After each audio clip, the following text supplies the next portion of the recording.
What if you could turn your passion for helping others into a career that changes lives, starting with your own?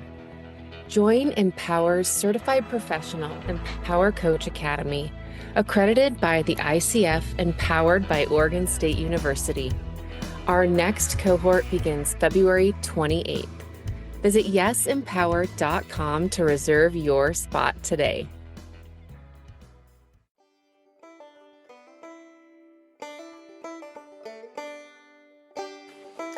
Rewired listeners, this is Tiffany with Empower Coaching and Training, and we are here for episode 7. This is mindfulness that actually fits real life. So I want to be really clear today that I have one clear goal, and it is this: to convince you to start a mindfulness practice that actually fits your life. I'm going to turn the stadium lights on around what mindfulness really is, why it matters for an intentional brain-based life. We're going to bust a few myths together. I'm going to give you simple ways to begin, and then I'll invite you to some of our resources that we offer here at Empower. Some of them are weekly, some of them are monthly, and some of them are on demand. So I look forward to this journey with you into the world of brain-based living through mindfulness. Welcome to Rewired. I'm your host, Tiffany Grimes with Empower Coaching and Training. What mindfulness is and isn't. Let's take a moment to talk about that. So, mindfulness is an umbrella term. Many of us think of mindfulness as meditation. So we say, well, I don't want to practice that. I don't want to do that. I can't sit still. Meditation is one way to practice being mindful, but there are many ways. You can do it walking. You can do it listening to music. You can do it at a stoplight. You can do it in a meeting. You can do it in a conversation. It can look like you and your life. It can be silent. It can be noisy. There can be motion. It can be still. What matters is an intentional attention with a gentle stance. So let's look at Jon Kabat-Zinn's definition. I love this definition because I think it acts as a set of instructions as well. And so the way that he defines mindfulness is paying attention on purpose to the present moment without judgment. So let's just deconstruct that definition. Paying attention. Why this matters in 2025. Our attention is a hot commodity. Billions of dollars chase your focus because where attention goes, energy and often money flows.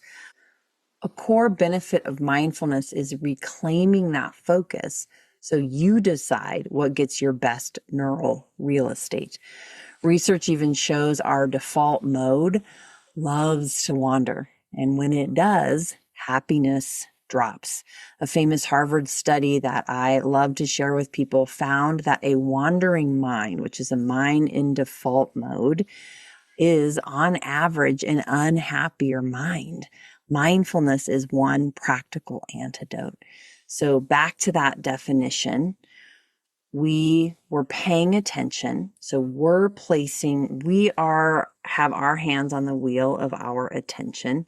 And where we're placing it is purposefully on the present moment.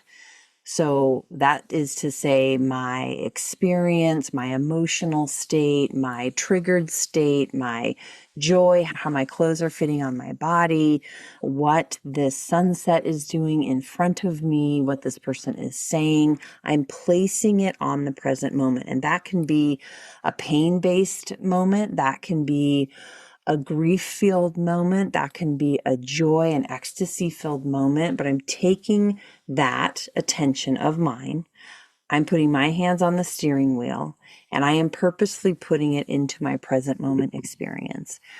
And then the final part of that definition is without judgment. And what that means is that I am simply meeting myself where I already am. So one of our other states of our default mode is to judge. We judge others, we judge ourselves, we compare, we contrast. It's part of our makeup as human beings. And so when we're practicing mindfulness, we are purposefully saying, it's present for me. This is happening for me. I am feeling grief. I am feeling jealousy. I am feeling happiness, right? I'm very comfortable, and we're just allowing this to be what it is. Not to say that then whatever behavior is attached to that is what is acceptable and okay. In fact, what we're doing is saying, I'm meeting myself honestly, authentically where I am at so that I can then choose my response purposefully, that I can even have it be a response rather than a reaction. So if your schema of mindfulness has been about it being something other than who you are, welcome to the world of mindfulness. It is you. It is you coming into you. Meditation is one way. It's a powerful way, but it is not the only way to practice mindfulness. So let's talk about the why. What makes mindfulness so important? You've heard the word many times, I'm sure. It's everywhere. It's all over the apps. It's all over every podcast. What makes it so important, and what changes when you practice? A couple of things I want to say about this. First, 8 weeks of mindfulness can change your brain. 8 weeks of mindfulness can change your brain, literally change your brain. Harvard researchers found that an 8-week mindfulness program produced measurable changes in regions linked to memory, self-sense, so self-awareness, empathy, and stress. When I say our brains are actually changed by ongoing mindfulness work, I literally mean you can see it in the brain. So regions like the insular cortex, which is the self-regulation center of the brain, there are stronger connections in the neurons and more neuron connections. We can see it in a portion of the brain called the reticular activating system, which is how we kind of filter the world, to put it more simply, and where we're placing our attention. We can do that with better accuracy when we practice mindfulness because we've literally changed that region of the brain. We see it influencing and changing the amygdala, this portion of the brain that interprets threat. So is this a threat or is this novelty? Which portion of the brain should I send it to, essentially? Mindfulness can allow that amygdala to hold a potential threat just a moment longer for us to decide, is this really best dealt with the part of my brain that is fight, flight, freeze, or fawn? Or is this potential threat better dealt with through my prefrontal cortex, my executive functioning regions, where I can think through it, consider outcomes, and so forth?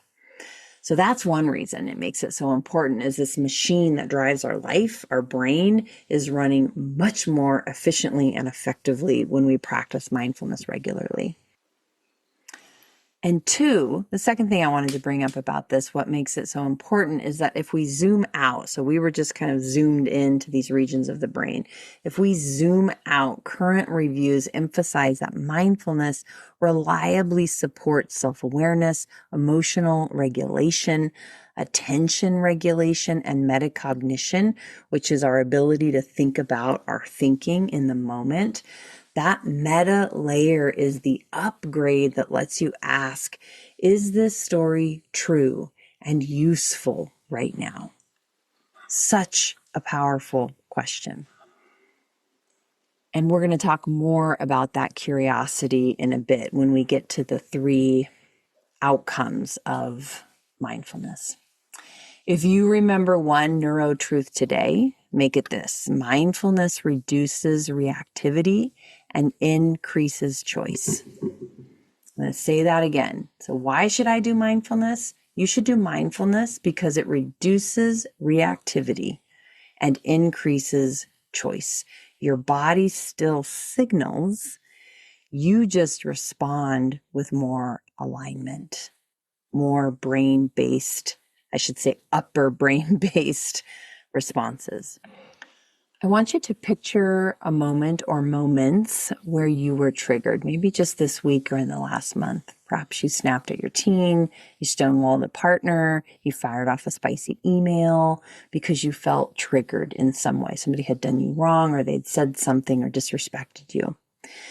What I want you to imagine is that with a brain that practices mindfulness regularly, we go to those places, those knee-jerk reactions, those survival brain reactions less often.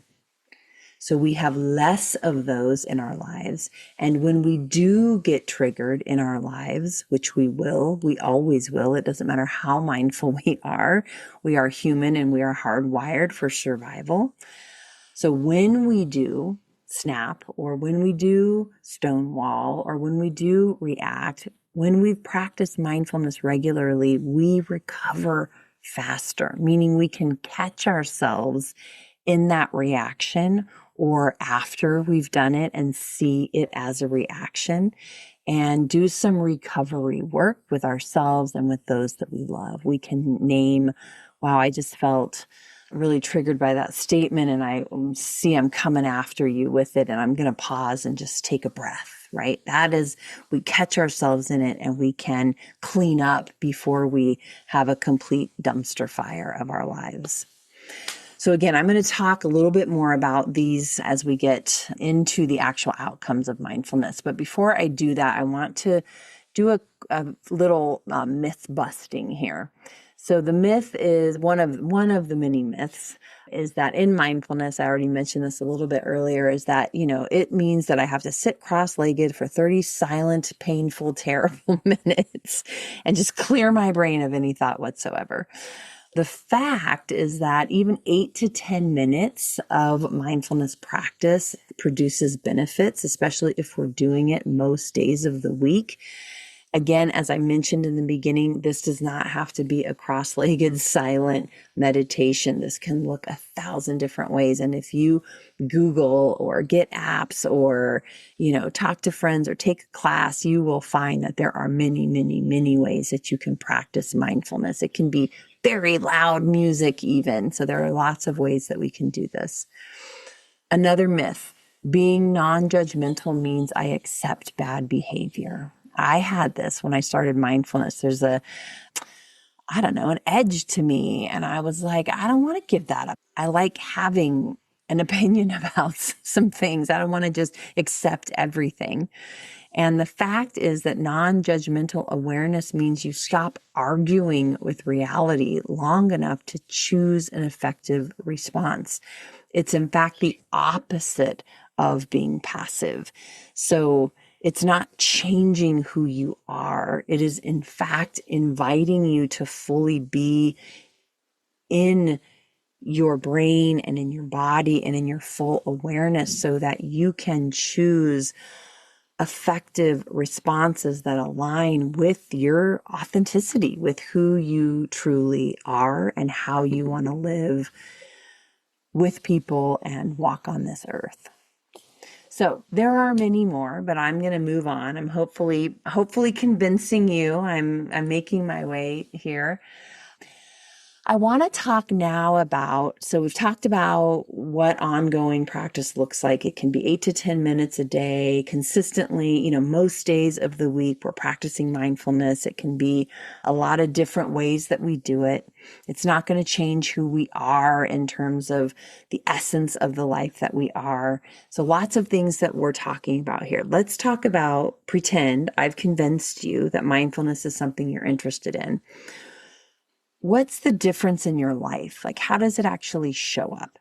And there are 3 important I would say, outcomes of mindfulness. They are self-awareness, meta-cognition, and curiosity. This came from a really wonderful Harvard study, and there were lots of different facets to it, but this one was one that I really held on to. So when we practice mindfulness regularly, we become more self-aware, meaning that I am able to name what is happening for me, or at least tune in to feeling off or feeling out of sorts or feeling excited. So we might be able to name things like, I don't feel. We'll be back after a quick break. Ready to make a real difference? Become a certified professional coach with Empower Coaching and Training. Our next CPEC cohort, accredited by the International Coaching Federation and offered in partnership with Oregon State University, starts February 28th. Spots are limited. Learn more at yesempower.com.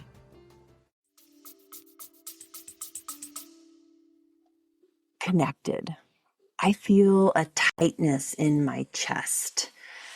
I'm feeling that ringing in my ears. I'm noticing that, or the tingling in my stomach, or whatever it looks like for you, right? I'm noticing this feeling of irritation that I have when this person is talking to me. So I'm just bringing in, again, mindfulness, bringing my attention to my present moment without the judgment. I'm just, yes, that is what is happening for me.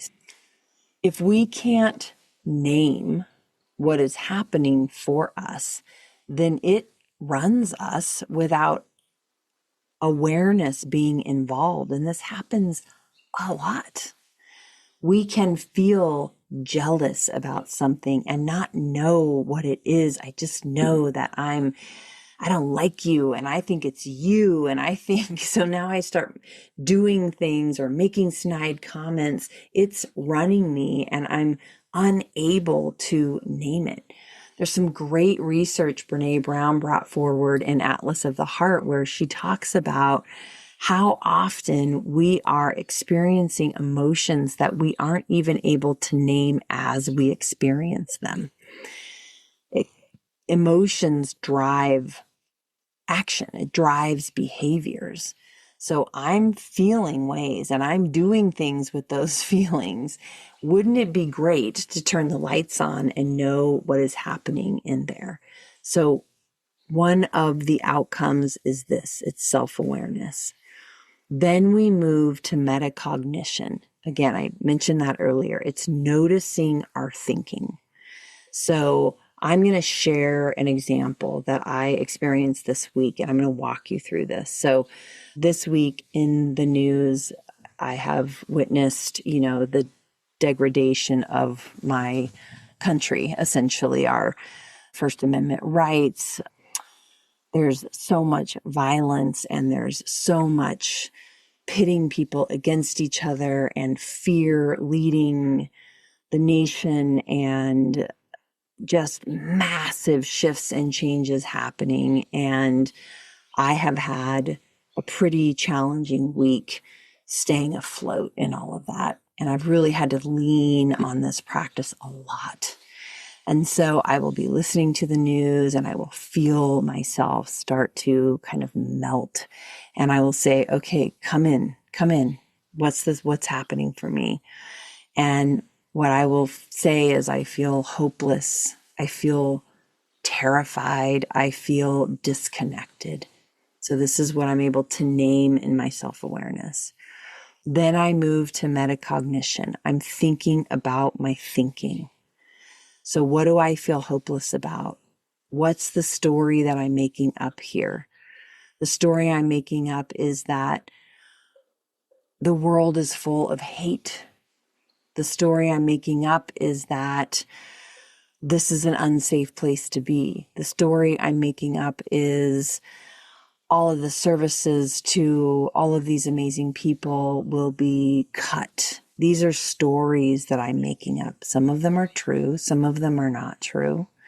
But it takes me to that hovering above that 30,000 foot vantage point that is trainable in my brain to be able to look back down and say, these emotions are connected to thought patterns. What are those thought patterns? So if I'm feeling jealousy and I'm able to bring my awareness to that, I can go, what's the story I'm making up here? The story I'm making up is that they don't value me. I don't matter, right? Then if I can hold that, I can move to step 3, which is curiosity. These are the proven outcomes, the way that these show up in our daily lives when we practice mindfulness. So curiosity is the game changer because it brings the questioning. So is the world filled with hate? If I'm going back to my own scenario that I did multiple times this week, no. You know what? I can look around and I see love everywhere. I see people hugging. I see that my neighbors who had a hard time with scheduling needed another neighbor to go walk their dog, and they did. I see that I can bring meals to my parents when they're not feeling well. I can see that my friend texted me to check in with me. Like so many ways that if I look up, I see, you know what? My world is full of love. That's the way that we can bring curiosity into what's up. Now, are things real and are troubles there? Yes. But if I am looking at them and reacting to them through the lens of like, everybody's crazy and the world's going to hell, then my actions are driven by fear. And it's probably not going to result in what I'm after, what I want, which is to be involved authentically and to see and create more places of love and connection and to protect our rights and all of those things, right? Curiosity boosts learning, trust, and problem solving, and it moves us from fight, flight, freeze, from this lower lizard brain into that prefrontal cortex. So how do we start? How am I doing, first of all, on convincing you? I hope I'm doing this. It can look a lot of different ways and it's going to radically change your life. That's the truth of it. So how do we begin? Here's what I want to encourage you to do is pick one way and just practice it. Like, you don't have to make a commitment. You don't have to, make it big and heavy. And you just pick one tiny way to begin. And if you can do that 8 to 10 minutes a day, great. And if it's 1 minute a day, fine, start there. So a couple of ways I'm going to mention, I'm going to give you 4 ideas. The first one is anchoring your attention on your breath. So you can do a lot of different breathing patterns. I'm going to give you one just to give you something to start with, but there's a lot of different variations on this. So you're going to inhale for the count of 4. You're going to pause. And then you're going to exhale for the count of 6. You can do this with your eyes open, with your eyes closed. You can do it quietly in a meeting or while you're driving or while you're waiting in the Zoom room. Notice the inhale and notice the exhale. There's a meditation teacher that I follow who always says, breathe and know that you're breathing. And I really like that because I breathe a whole lot and I'm not paying attention to it at all. So breathe and know you're breathing in this practice. When, not if, your mind wanders, label it thinking and gently return. So let's say you do this, for a minute, or you do it 4 times through. You decide as you do it, your brain will wander because our default mode will kick in. When it does, that is not proof that you aren't meant for mindfulness. What it's proof of is that you are human. So notice it. Oh, I'm thinking about the news this morning and I'm starting blah, blah, blah, blah, blah, blah, right? I'm going off. Okay, I'm going to catch that. Notice it. Simply bring my attention back to my breath. I'm going to start again. Breathe in. Pause. Breathe out. That's it. And then my mind wanders and then I grab it and I bring it back to my breath. That's mindfulness work. Another one I want to share is the 60-second reset. You do have 60 seconds in your day. So you can do it between tasks. You can do it as you are standing, waiting in line for the grocery store, whatever it is. So 60-second reset. What you do is you feel your connection with the floor. So for most of us, that's going to be through our feet. So we feel both feet. We relax the jaw and the shoulders purposefully. We might roll those back. We take one slow breath, and you can follow that, what I said before, in for 4, pause, out for 6, or whatever you want. And then name the top emotion. So ask yourself, what's the next right thing after you've named that emotion? What's the next right thing for me to do here? Easy, right? 60-second reset can happen quickly. Third is meeting mindful minute, MMM, meeting mindful minute. So before a tough conversation or a big meeting that you're going to go into, you're going to do this practice. So it's 3 cycles of breath work. So again, we're just going to stick with this one that we did in the beginning, that 4-6 breath. And then ask yourself, what outcome matters most? How do I want to show up to this? And it's probably not by slamming my book down and walking out, or by feeling hopeless and not saying a word. That's probably not the outcome we want, which means that we're going to want that thinking region of our brain in that meeting. We're using mindfulness to invite it. So we're going to breathe and we're going to get curious. Fourth is a sense walk. This is a sense, like a SENSE walk. It's about 5 to 10 minutes. So think about it as like a break. You're going to take a quick break, or maybe you're walking from one building to the other, or from the grocery store to your car. You're going to put your phone away, because that's what most folks are doing when we have those 5 to 10 minutes, is we pull that out. So we're just going to keep that away, and we're going to cycle through 5 things. I like to use my hands for this. Think about my pinky means it's something I see. My ring finger means it's something I hear. My middle finger means it's something I feel. Pointer is something I smell. And the thumb is the one thing that I can appreciate in this moment. And again, if you don't remember that sequencing, it can go any sequencing. So you're just noticing something you see, something you hear, something you feel, something you smell, and then one thing you appreciate. And the 5th mindfulness that I'm going to talk about is a guided app. And there are many out there. There are 2 that I really like. It is helpful for me I'm a pattern person. So I wake up first thing in the morning, I sit up, I get to this app, I put it on the front page of my phone so I don't get lost in my email or TikTok on the way over to my app. So I put it first thing. And I use it used to be called 10% Happier. It's now called Happier. I also use Calm app, and both of my kids use Calm app.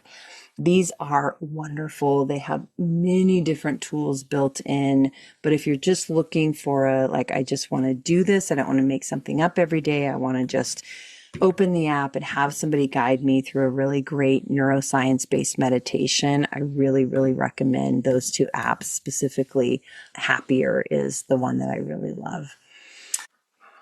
Let's talk about a few free ways that you can access mindfulness training through Empower. All of our Empower work is based in neuroscience.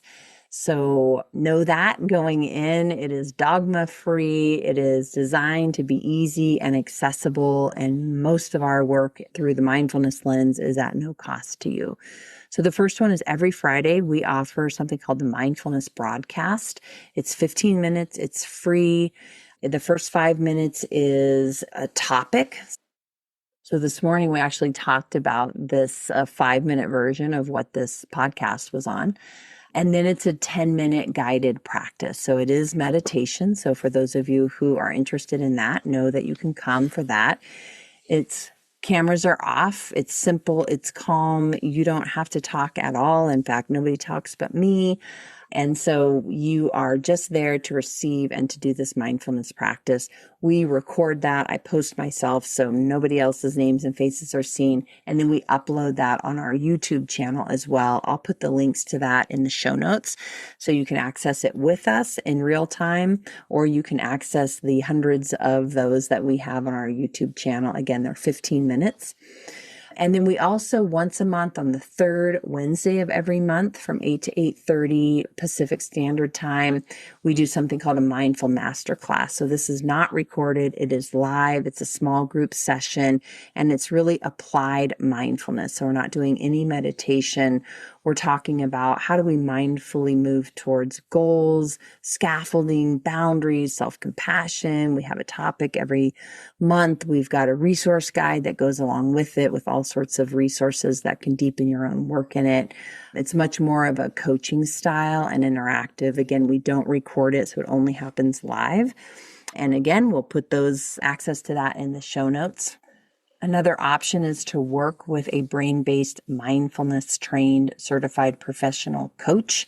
And we happen to have one on our staff at Empower Coaching and Training. Theo Morrison is an amazing coach to work with, works with a lot of folks on bringing mindfulness into areas like anxiety or strong emotions or habits that we want to change. So I'll, again, link that into the show notes so that you can find Theo if you'd like. So how'd I do? Are you fully engaged? Are you ready? If you're still skeptical, beautiful. That curiosity can be brought into your life this week through a few tiny experiences. Maybe doubt it, but try it. Remember, mindfulness doesn't make life less real. It helps you be more real in your life. Join me for next week's conversation with Jasmine Chandler, an ICF certified coach who works on supporting teens, tweens, and their parents. Such good work she offers up to the world. I can't wait to share that with you. So until then, breathe, notice, be intentional, be mindful, friends.